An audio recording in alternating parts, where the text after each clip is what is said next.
y'all. Happy Friday. Happy preparation for your Sabbath. It's the weekend, baby. Anyway, you guys know on Fridays, I like to give you guys something to do that's going to help you prosper in your future or your near future to come. And earlier, I read my short from Ecclesiastes, chapter 31, verses 28 and 29. KJV version reads as follows. Wine measurably drunk and in season bringeth gladness of the heart and cheerfulness of the mind. But wine drunken with excess maketh bitterness of the mind with brawling and quarreling. You guys, yes, the Father do allow us to enjoy ourselves, but we should enjoy ourselves measurably in season and in moderation. I mean, for what good is a drunken husband or a drunken wife ultimately causing their own marriage to fail? You guys, I'm so grateful to see Israel coming together and marrying one another, and some of Israel are even working for the Father so that we can receive our promise. The only problem I see now is too many of Israel getting married to party and to show one another off, causing problems within their marriages, and not enough of getting married so that we can build a community for Israel to rise and shine as our Father's holy nation. So you guys, I asked you guys a question. For this weekend, did you guys, well, for those who are married, right? I asked this question. Did you guys get married so that you can flaunt your marriage by showing off one another and partying all the time? Or did you get married for the purposes of giving God the glory so that your marriage can be an example to those who are looking forward to be married also? Ask yourself that question for this weekend. You guys, again, I'm not saying that the Father said we can't party, because he said, yeah, or enjoy ourselves, because the Father said enjoy ourselves, right? But we should be discreet about it, right? We should be enjoying ourselves and partying, right? Measurably, in season, right? And in moderation, right? You're not just 24/7, right? Because what happens? The person who partying too much or drunken too much, right? It will ultimately cause their world to fail. So we must be careful. We must balance ourselves, right? You guys, partying not in moderation or partying too much will only create problems in your marriage. And I'm sure it's already causing some of you guys problems already in your marriage. And again, I'm not saying that the Father said that we can't enjoy ourselves, but he said party measurably and do it within season, right? What is a drunken man or a drunken woman who is always drinking or who is always drunk? It's not ladylike, and in due time, you will only cause your marriage to fail. And what is a drunken man? A man who is always drinking or who is always drunk. It's not masculine. Too many marriages are not honoring God's covenant, right? To glorify our Father in heaven, which is causing way too many marriages to be all over the place. A wife must and should know her place in her marriage, as she should be modest in her marriage so that she can mold her husband to lead her as a God-fearing man. And the husband must know his place in his marriage so that he can lead her to follow him, so that they can glorify the Father within their marriage, so they can be an example to the world. So again, I ask those married couples, right, for this weekend, ask yourself, did you get married so that you can flaunt your marriage by showing off one another and partying all the time? Or did you get married for the purposes of giving God the glory so that your marriage can be an example to those who are also looking to be married as well? You guys, let me finish this right here. A wife must know her place in a marriage, and she should be modest in her marriage so that she can mold her husband to lead her as a God-fearing man.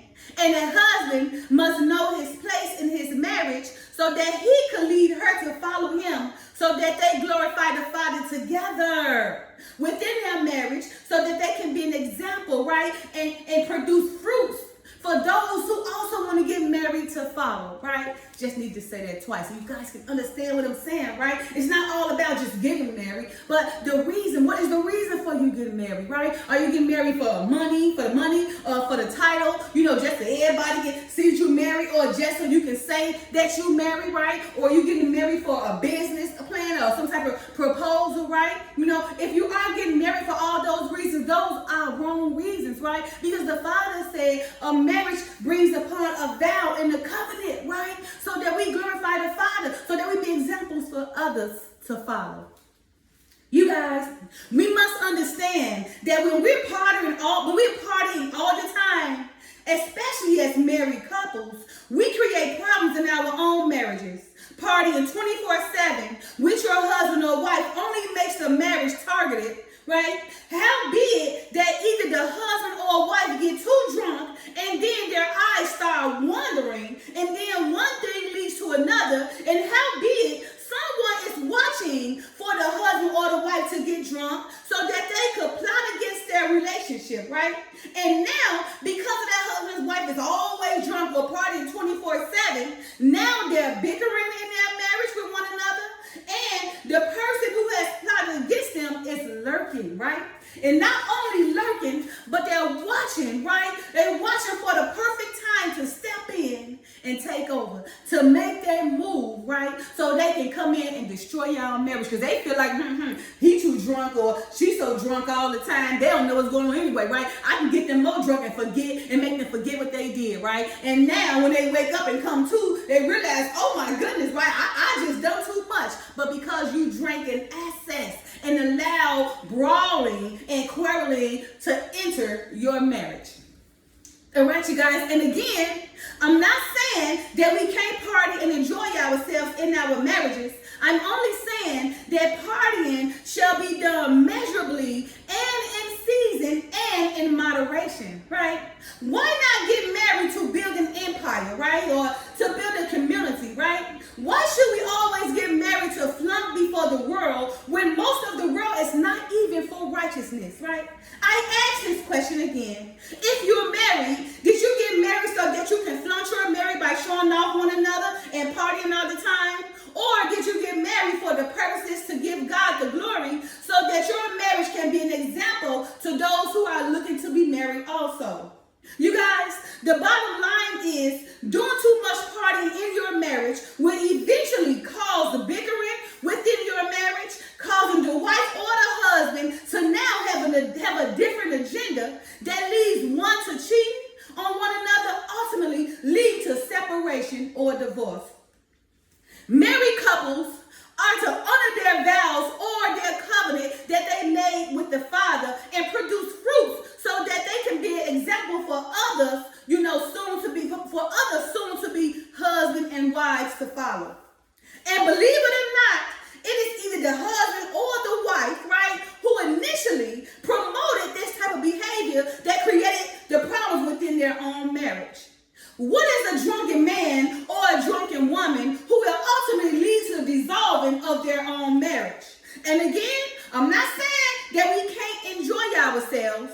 I'm only saying that we should party or enjoy ourselves measurably in season or in moderation so that we can glorify our Father in heaven as his holy nation, right? So that we can receive our promise from our Father in heaven as his holy nation, so that we can be a light to our Father, so that he can so that he can allow us to shine as our Father in order to change the narrative for our future generations, or you will look forward to unforeseen problems throughout your marriage in due time, causing your marriage to fail.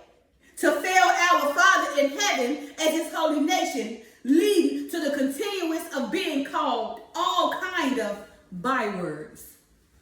You guys, again, I'm so grateful to see Israel rising and coming together to marry one another, and some of Israel even working for the Father so that we can build our communities and be a light to the world for generations to come as our Father allow us to shine and be examples as his holy nation, right? The promise is ours. Make it happen. You guys, hey, I want you guys to just, tap yourselves on the back, okay? Because ultimately, what is going on right now? We're starting to wake up. We're starting to understand. We're starting to come together. We're starting to stand on business. We're starting to rise as our Father preserves holy nation. We're starting to hold ourselves accountable by our brothers and by our sisters. We're starting to unite. We're starting to love one another. We're starting to rise as our fathers preserved holy nation. And for those who are of us and against us, may our Father in heaven have mercy on your wicked soul. Happy Friday, you guys. Love you guys. Peace. Bye now.